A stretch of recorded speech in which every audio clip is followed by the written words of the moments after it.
En fait, vous savez, moi, ça me fait mal, en fait. Parce que vous savez, la vérité, c'est quoi? C'est que moi, je parlais à plusieurs personnes, même des gens du RDA, on s'appelle, on parle, en fait. Mais moi, je fais de la politique, en fait. Donc, vous ne me verrez jamais venir dire, j'ai appelé telle personne, parce que c'est pas ça la politique. Mais Kokora ne dit pas la vérité, en fait. Je vais vous dire, le 9 juin, je peux même t'envoyer la capture juste après mon intervention, je ne vais pas refaire le débat. Le 9 juin, j'ai appelé Kokora à 19h45. Il n'a pas décroché. Je lui ai envoyé un message à 19h47. Le message dit ceci.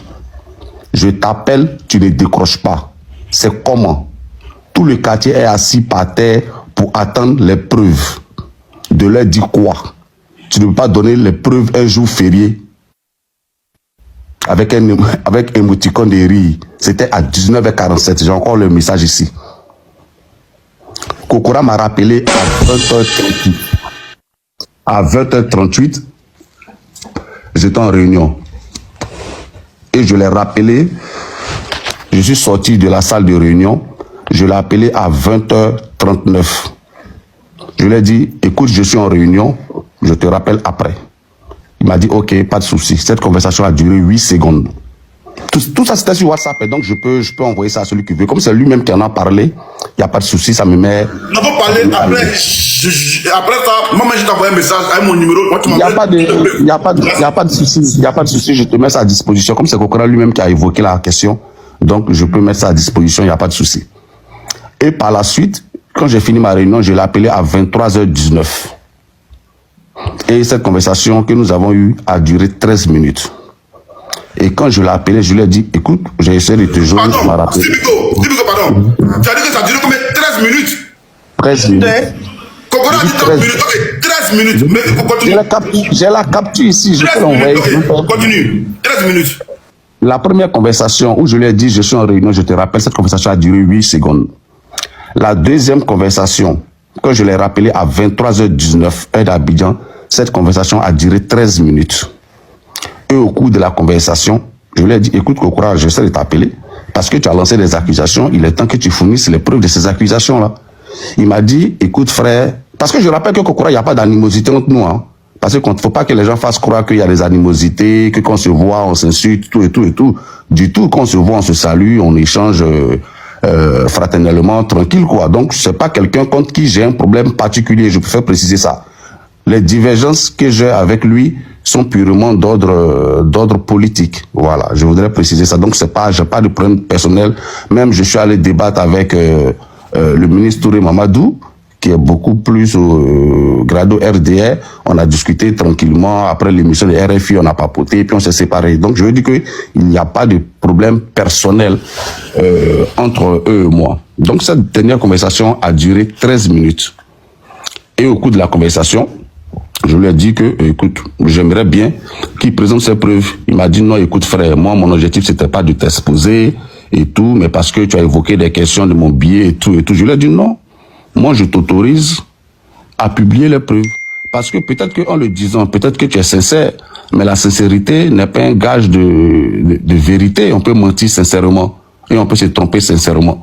Donc peut-être que des gens t'ont induit en erreur, mais je t'autorise à publier ces preuves-là. Et si tu veux, je peux même pas qu'on dise demain que tu as publié parce qu'effectivement la loi interdit de publier des conversations personnelles. Je peux même te laisser un message par écrit où je t'autorise à publier tous les reçus de Western Union, de rien en question, pour que tu aies cela comme preuve, pour que si demain je te poursuis pour avoir publié des informations personnelles, que ce message-là puisse servir de preuve.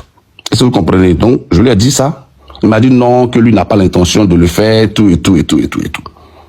Je lui ai dit, bon, écoute, si toi tu peux pas publier ces preuves-là, je suppose que ce sont des gens qui te les ont mises à disposition. Est-ce que tu peux leur demander de les publier?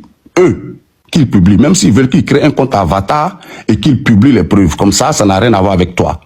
Il m'a dit non, écoute frère, laisse tomber. Mais je précise que on se prenait pas la tête, hein, on se disputait pas, on échangeait comme des personnes intelligentes. Il m'a dit non, écoute, laisse tomber, tout et tout et tout, c'est pas la peine. Je lui ai dit, je lui ai répété encore, je lui ai dit, écoute Kokora, c'est les gens qui t'ont dit ça. Je te précise qu'ils t'ont induit en erreur parce que je connais pas Ahmed Bakaïko. Je ne lui ai jamais parlé, ni au téléphone, je ne l'ai jamais vu en vrai. Donc, je ne sais pas pourquoi il m'enverrait de l'argent. Donc, je suppose que des gens peuvent t'avoir induit en erreur. Donc, ils peuvent t'avoir trompé, alors que toi, tu es peut-être sincère dans ta démarche. Donc, demande-leur à ceux qui t'ont donné ces preuves-là et qui ont dit qu'ils les ont, de les publier. Voici un peu pêle-mêle ce dont on a parlé. Et puis, je lui ai dit, et puis il m'a dit que non, que je l'avais accusé. Je lui ai dit, écoute, si tu penses que mes propos que j'étais tenus sont blessants, je te présente mes excuses. Mais bon, c'était pas l'intention. Mais moi, j'estime que ce que j'ai avancé, c'était un argument politique. Dis que tu ne vis pas en Côte d'Ivoire, donc tu n'es pas crédible pour dire aux Ivoiriens que tout se passe bien en Côte d'Ivoire. Je pense que c'est un argument politique, ce n'est pas un argument personnel. Voilà, parce que j'estime que nous, on vit en Côte d'Ivoire, donc on est plus crédible. J'ai même dit, même si le maire Fanny Karim disait que tout se passe bien en Côte d'Ivoire, il est plus crédible pour le dire parce que lui, il est en Côte d'Ivoire, il vit en Côte d'Ivoire. Donc quelqu'un qui n'est... Tapoté, il a reçu un appel. Qui ne vit pas en Côte d'Ivoire ne peut pas venir expliquer aux Ivoiriens que tout va très bien en Côte d'Ivoire. Donc voici pêle-mêle la discussion que nous avons eue et on a raccroché. Par la suite, il y a des journalistes qui m'ont appelé. Il y a, j'ai oublié son nom, mais un journaliste d'Enquête Média, mais j'oublie son nom, qui m'a appelé. Je ne sais pas s'il a appelé Kokora par la suite, mais il m'a appelé. Et je lui ai dit, écoutez, moi je mets tous les journalistes, parce que les journalistes, vous avez donc le droit de mener des enquêtes. Je t'autorise à mener une enquête sur les faits allégués par Kokora.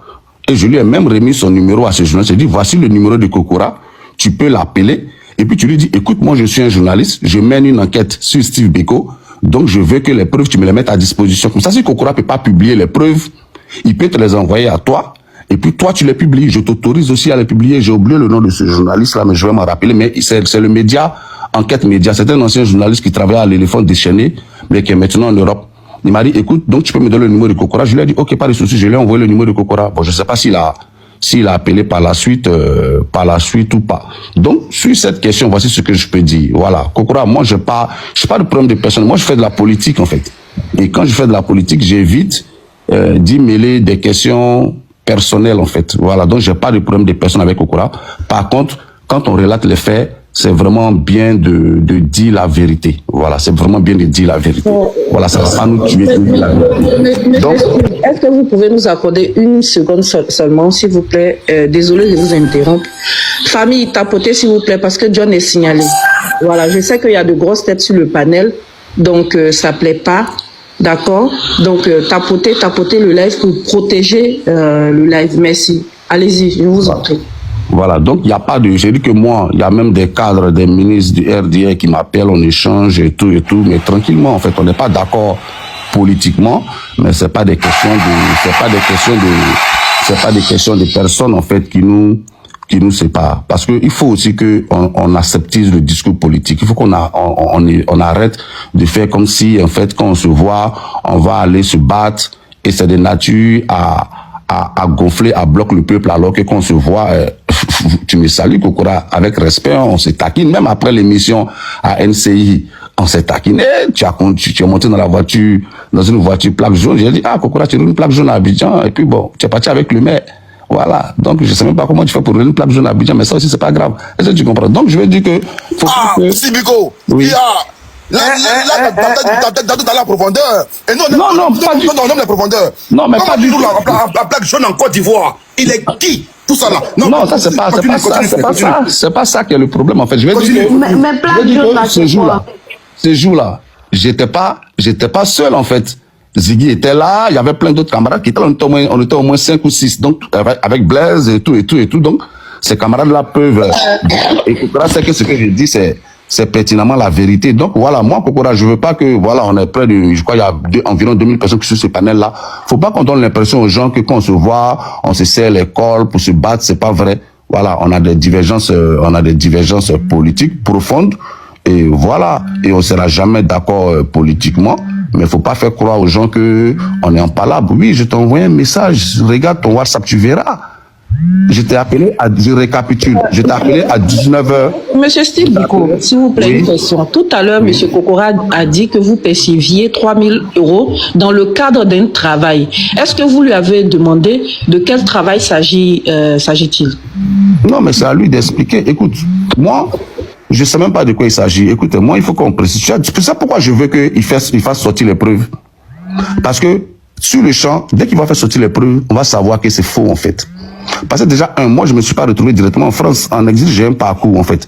Donc, quand on dit que j'ai reçu de l'argent d'Ahmed Bakayoko de 2011 jusqu'à sa mort, je crois qu'il est décédé en 2021, je pense.